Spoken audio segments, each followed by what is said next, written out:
لاہور میں خاتون پر شوہر کا مبینہ بدترین تشدد، بال بھی کاٹ ڈالے، پولیس نے ملزم کو ملازم سمیت گرفتار کر لیا، مقدمہ درج، شوہر نے دوستوں کے سامنے ڈانس سے انکار کیا، اس پر تشدد کیا، خاتون اسما کا الزام۔ میرے میاں نے مجھے ایک دن پہلے مارتا تو وہ بہت زیادہ ہے، نوکروں نے مجھے پکڑا، اس نے میرے بال سارے اتار کے جلائے، میرے کپڑے لہو لہان، مجھے پائپ سے باندھ کے اس نے پنکھے سے لٹکا رہا تھا، اتنا اس نے میرے اوپر ظلم کیا ہے، اتنا ظلم کیا ہے۔ وزیر اعظم کی زیر صدارت اعلیٰ سطح کا اجلاس، army chief, D G I S I, وفاقی وزراء سمیت دیگر اعلیٰ حکام شریک، سیکیورٹی سے متعلق امور پر تبادلہ خیال کیا گیا۔ Pulwama happened.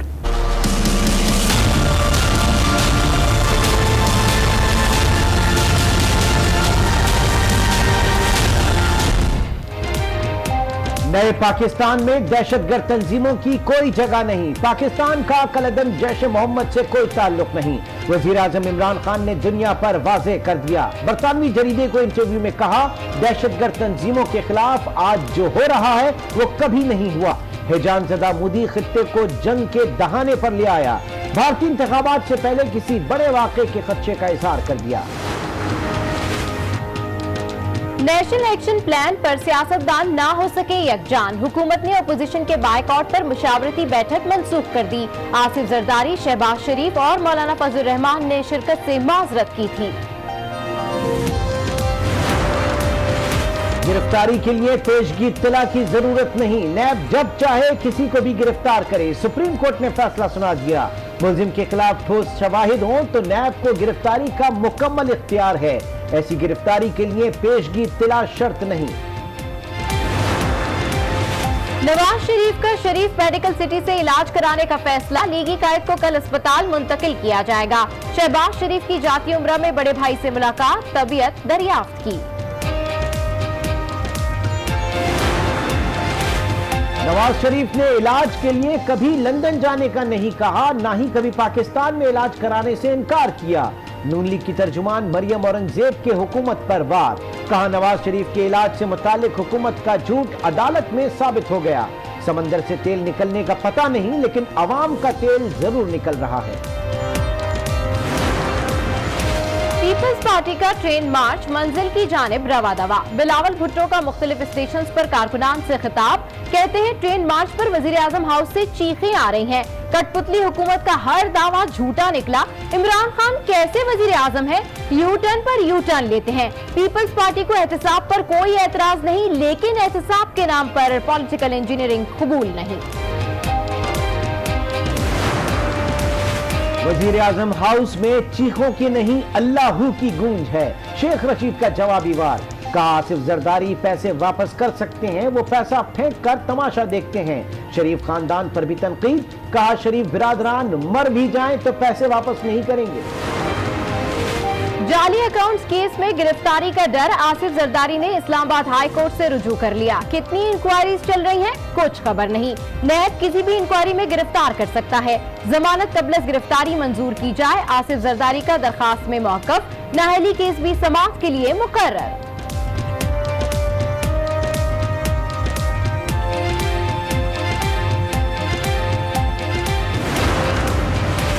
نیب میں جعلی بینک اکاؤنٹ کیس کی تحقیقات، سابق وزیر اعلیٰ قائم علی شاہ کا بیان ریکارڈ، 55 سالہ سیاسی جدوجہد میں اعلیٰ عہدوں پر رہا، ماضی میں کبھی کرپشن کا الزام لگا نہ کوئی نوٹس ملا، پیشی کے بعد قائم علی شاہ کی گفتگو۔